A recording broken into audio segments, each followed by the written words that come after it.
नमस्कार, मैं doctor Manoj Mittal Jagdamba baby care Karnal से। Welcome to Karnal plus. Karnal plus में रिपीटेडली हम लोग बड़ी अच्छी अच्छी हेल्थ रिलेटेड वीडियोज़ लेके आते रहते हैं। आज का बड़ा इंपॉर्टेंट टॉपिक है कि हमारा जो अन्न जो हम खाते हैं, जो हम आटा खाते हैं, वो कैसे हमें अनेक बीमारियों से बचा सकता है अगर हम थोड़ा सा जागरूक रहें। क्योंकि मैं तो एक MBBS MD डॉक्टर हूँ, मैं इस चीज़ की इंपॉर्टेंस बड़ी अच्छी तरह से समझता हूँ। ये देखिए आटा चक्की हमारी घर पे ला रखी है हमने, और ऐसे हम घर पे आटा पीसते हैं इससे।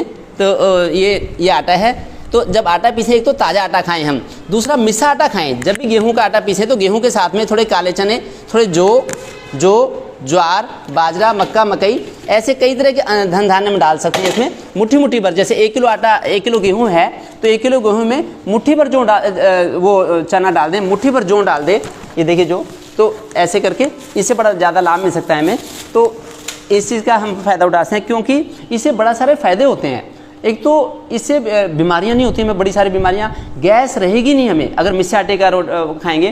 पहले तो जो आयुर्वेद में 2 नियम बताए हैं आटे के बारे में। एक तो है कि आटा ताज़ा हो। पहले पिछले ज़माने में तो डेली का डेली आटा पीसना होता था, डेली गेहूं पीस के खाते थे। आजकल हम लोग बिजी लाइफ है हमारी, तो कम से कम 1 हफ्ते से ज़्यादा पुराना आटा ना हो। आटा जब पीस गया तो 24 घंटे के बाद उसकी एक्सपायरी शुरू रहती है। 24 घंटे के बाद आटा उसका ओज क्षय होने लगता है, उसकी पोटेंसी कम होने लगती है। तो इसलिए ताज़ा आटे का उपयोग करें। ये चाहे आप घर में ऐसे आटा चक्की ले आएँ या फिर आप पड़ोस में किसी आटा चक्की से पिसवा लें, ताज़े आटे का उपयोग करें। दूसरा, मल्टीग्रेन आटा होना चाहिए। जब भी आटा पिसवाएं तो गेहूं के साथ में ज्वार, बाजरा, मक्का, मकई, ऐसे कई सारे धन धान्यों मुट्ठी मुट्ठी भर डाल दें, क्योंकि इससे एक तो कब्ज नहीं रहेगी, हमें कॉन्स्टिपेशन रह नहीं सकता। अगर हम, वैसे तो लाइफस्टाइल भी बड़ी इंपॉर्टेंट है कि हम रात को जल्दी सोएं, सुबह जल्दी उठें, लेकिन अगर हम मिस्से आटे की रोटी खाते हैं तो गैस नहीं बनेगी हमारे शरीर में, गैस नहीं बनेगी, कब्ज नहीं रहेगी, एसिडिटी नहीं होगी, खट्टी डकार नहीं आएगी। क्योंकि मिस्से आटे का रोटा पचाना, एक बार चला के दिखाऊंगा, तो उसको पचाना बड़ा आसान होता है, इसलिए उसका लाभ उठाएं। उसके अलावा दूसरा, इससे पाइल्स की दिक्कत नहीं होगी, बवासीर की परेशानी नहीं होगी, इससे भी फ़ायदा मिलता है। इसी तरह से इससे वेरिकोज वेंस नहीं होती, वेरिकोज वेंस की दिक्कत से बचाव होता है। एक हमारा कोलेस्ट्रॉल नहीं बढ़ता। अगर मैं नहीं हूँ, ये देखिए कैसे आता है, इसके ऊपर खा लो, से पकड़ो, बस ऐसे पीसने, ऐसे आटा, आवाज़ आ रही है ज़्यादा। तो ऐसे मिस्से आटे की रोटी खाने से कोलेस्ट्रॉल का लेवल हमारा कम रहता है, और फिर शुगर की दिक्कत नहीं होती, डायबिटीज़ की बीमारी नहीं होती। हम लोग 15 साल से इस आटा चक्की को यूज़ कर रहे हैं, तो हमें इससे बड़ा लाभ मिला है। मैं अपना फैमिली का एक्सपीरियंस भी बताऊंगा आपको, आप लगातार जुड़े रहें। और पहले मैं हेल्थ बेनिफिट्स बता रहा हूँ, क्योंकि as a doctor health benefits मेरी प्रायोरिटी है।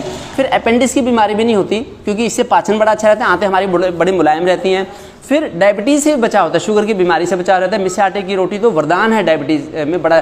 फिर जोड़ों का दर्द नहीं होता। अगर खाली गेहूं का अन्न खाएंगे, हम गेहूं का आटा खाएंगे, तो उसमें जोड़ों में दर्द होता है। अगर गेहूं के साथ साथ हमने, देखिए ये जब हम घर में वो यूज़ करते हैं, जब बेसन यूज़ करते हैं, कभी कभी तो जैसे हम 1 क्विंटल मूंग ले आते हैं घर में, साबुत मूंग 1 क्विंटल ले आए, 1 क्विंटल मूंग की दाल भी बना लेते हैं घर में, मूंग की दाल।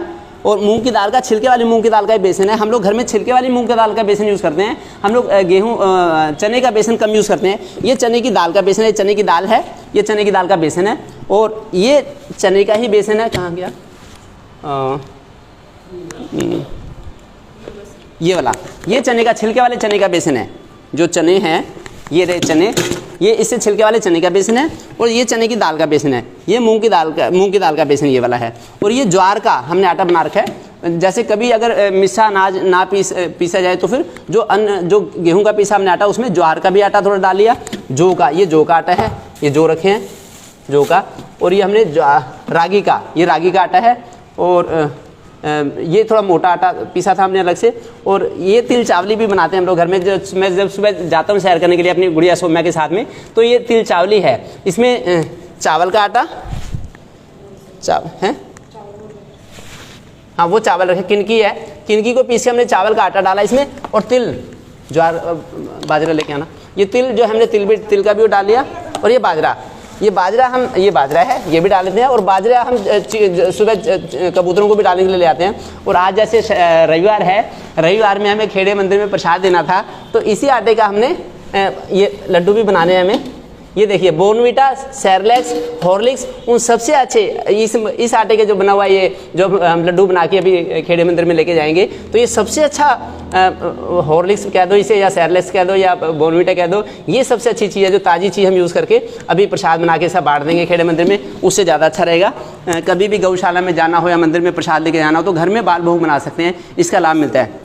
तो इसका मैं चाहता हूँ कि आप लोग भी पूरा फ़ायदा उठाएं, तो उससे अच्छा रहेगा। और उसके अलावा जोड़ों के दर्द नहीं होगा इससे, फिर कैंसर से बचाव होता है, क्योंकि अगर हम गंगा चलाओ इसे एक बार, कैंसर अगर हम सिस्टर ये पकड़ लो थोड़ा सा ऊपर करके, अगर हम हमारा पाचन ठीक रहेगा तो पेट में मल अटका हुआ नहीं रहेगा, इसलिए फिर कोलन कैंसर नहीं होता हमें, तो कैंसर से बचाव रहता है, डेड स्पेस नहीं रहता। दूसरा इसके लाभ हैं, इस आटे में कैल्शियम ज़्यादा होता है। जो मल्टीग्रेन आटा है, मल्टीग्रेन आटे में कैल्शियम भी ज़्यादा है, मैग्नीशियम भी ज़्यादा है, फास्फोरस ज़्यादा है, जिंक है, कॉपर है और सिलीनियम है, और विटामिन, फोलिक एसिड इसमें काफ़ी होती हैं, और तरह तरह की मिनरल्स होती हैं। इससे एक तो हमारी इम्यूनिटी बढ़ती है। लोग कहते हैं इम्यूनिटी बढ़ाने के लिए क्या खाएं, मैं कहता हूँ मिस्सा आटा खाएं, एक बार बंद कर दो गंगा, मैं कहता हूँ मिस्सा आटा खाएं, मिस्सा आटा खाने से इम्यूनिटी बढ़ेगी और हम उसको पचा भी पाएँ, मेहनत भी करें खूब, सुबह के 3-4 घंटे की मेहनत और दिन भर का मिस्सा आटा खाना, इम्यूनिटी बढ़ती है, हमारी मेमोरी बढ़ती है। भगवत गीता में आया आहार शुद्धो सत्व शुद्धि, सत्व शुद्धो ध्रुव स्मृति, तो हमारी मेमोरी भी बढ़ती है, कंसंट्रेट बढ़ती है और हमारा मूड अच्छा रहता है। अगर हम मिस्सा आटे खाएंगे, ताज़ा आटा खाएंगे तो उससे फ़ायदा होगा। फिर हम ब्रह्मचर्य के पालन करने में हमें बड़ी सहायता मिलती है, ब्रह्मचर्य हम बड़ी आसानी से पालन करेंगे, उसी से फिर हमारी पोटेंसी भी बढ़ती है, फर्टिलिटी बढ़ती है। अगर हम मिस्सा आटे का उपयोग करेंगे तो ताजे मिस्सा आटे का उपयोग करें। मेमोरी की जहाँ तक बात है, जो मेरी गुड़िया सौम्या है वो अभी 14 साल की है, 14 साल की उम्र में उसे भगवत गीता पूरी कंठस्थ हो गई है, तो ये मेमोरी भी इस ताजे आटे खाने से आती है। दूसरा मैं आपको बताऊं कि इससे क्या लाभ मिलता है, जो हम लोगों की ट्रेडिशनल कन्वेंशनल फैमिली है, हम लोग 9 भाई बहन हैं, तो मेरी मम्मी तो घर में दूसरी वाली चक्की थी, वो पत्थर वाली चक्की, वो आटा पीसती थी 40-45 साल पहले, हम लोग हमेशा देखते थे। तो वो आटा खाया, उन्होंने पीसा और खाया, तो उससे सारी नॉर्मल डिलीवरी हुई। हम सारे के सारे 9 भाई बहन नॉर्मल डिलीवरी से हुए, सीजरियन की जरूरत नहीं पड़ी हमें बिल्कुल भी। ये भी कितना बड़ा अचीवमेंट है, कितनी बड़ी उपलब्धि है, मेहनत करना और शुद्ध अन्न खाना। क्योंकि भगवत गीता में भी लिखा है कि युक्ताहार विहार से, युक्त चेष्टा से, कर्मशु, युक्त सपना बोधे से योगो भक्ति दुखा, और ऊपर से जैसा खाएंगे अन्न वैसा होगा मन। मैं चाहता हूँ कि आप लोग भी इसका लाभ उठाएं। मैं तो एक डॉक्टर हूँ, मैं तो केवल इसको इंट्रोड्यूस कर रहा हूँ आप लोगों को। आप इसको जितना आगे शेयर करेंगे उतना ज़्यादा लाभ मिलेगा। मैंने तो अपना जो मेरा फेसबुक का पेज है और मेरा यूट्यूब चैनल है जगदम्बा बेबी केयर, मेरे यूट्यूब चैनल पे ऐसी बड़ी सारी वीडियो बनाई है। आगे करनाल प्लस पे भी डिफरेंट वीडियोस बनाते रहेंगे। क्या मेरे पास मैसेज आया है कि डॉक्टर साहब आप तो पतले से हैं। मैं कहता हूँ पतला तो हूँ लेकिन मैं कमज़ोर नहीं हूँ। मैं मिस्सा आटे की रोटी खाता हूँ और घर के ताज़ा आटे की रोटी खाता हूँ, उसी की बदौलत मैं 1 घंटे में 10 किलोमीटर की रनिंग कर लेता हूँ। तो ऐसी हमारा पोटेंशियल, ऐसी हमारा पोटेंशियल तब होगा जब हम ऐसा भोजन करेंगे। तो मैं चाहता हूँ कि आप भी इसका लाभ उठाएं और सब लोगों को ये वीडियो शेयर करें। Thank you.